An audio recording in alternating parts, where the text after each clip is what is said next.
अब महान धनुर्धर अर्जुन के पुत्र वीर अभिमन्यु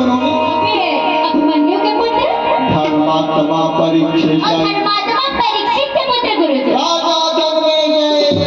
राजा जन्मेजय के नगर हस्तिनापुर में आज कौन थे बताते बताते वेद व्यास गाये यमन मुनि वेद व्यास के रहते पवित्र वस्त्र धारण करे हाथ में कमंडल लिए गोड़ में खड़ाऊ पहने सुंदर रचना हुआ चंदन बंदन सजन लागे राजा जन्मेजय मुनि वेद व्यास के शरण बंदले वाचे सुंदर आसनों में छावन लागे राजा जन्मेजय रहते सुंदर आसन लगा बसे राजा जन्मेजय ये बोलने लागे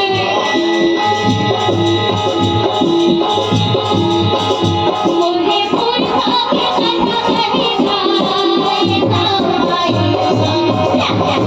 जन्मेजय को बतावे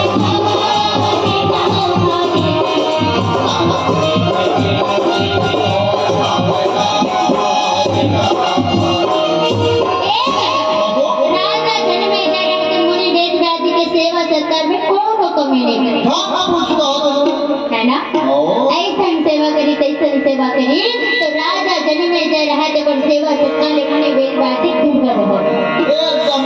और गदगद हो गए तो एक दिन अवसर पाके राजा जन्मेजय रहते जाके बोले महाराज बोले आपन तो महाभारत न देखे हो कहूँ अपन बोला पुरख कथा सुना देते तो मैं धन्य हो जाते बोले बेटा तोर विचार बहुत बढ़िया है रे फिर बताओ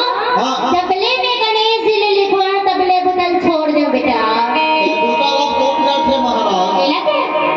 कौन चला बोले वैसे पांच जी बजे तो भोग लेते जाके ते विनोद जी तो चला कहाँ मिल ही कहाँ कि देते भाई ने सरोवर के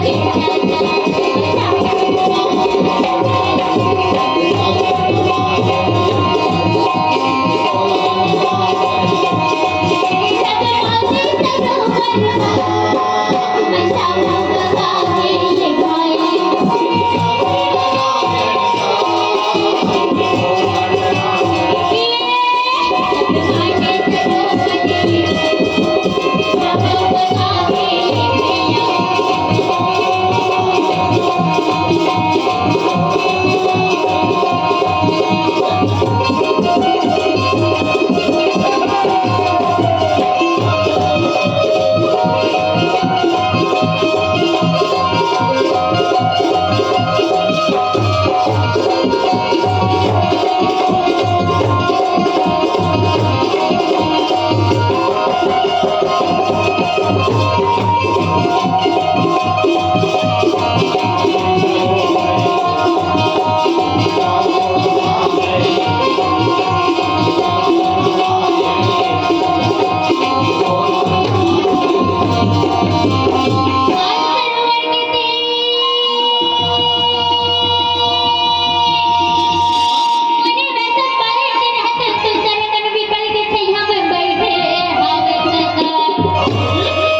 कैसे हावे ऐसे का हाँ महाराज तो हम अपन बोला पुरखा कथा सुना देते तब मैं जन्म मरण के बाद हले मुक्त हो जाते होगा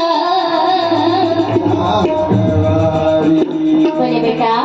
तोर विचार तो बहुत उत्तम है बढ़िया जगह नहा दो का है बिल्कुल नहा धो कहा मां कन्या पाछो रहा ऐसे का अहो तो तुम्हें नरवा नहीं बनी सोमे अहो नहा 3 बार नहा नाच कहा अरे दादा रे या बहुत बढ़िया भले हाथ गोड़ जोड़ के बड़े पालथे मोड़ के बैठे हुए हैं राजा जन्मे जय रहा तुम कथा सुनने पर बैठे रहे अब वही भाव में बैठे रहता है वो जेठ भाव में माता सबरी भगवान राम के तीर में बैठे रहे कहाँ पर जानते नौधा भक्ति में नौथा भक्ति सुनने पर और नौथा भक्ति में बताया घर है गुरु जी हाँ प्रथम भक्ति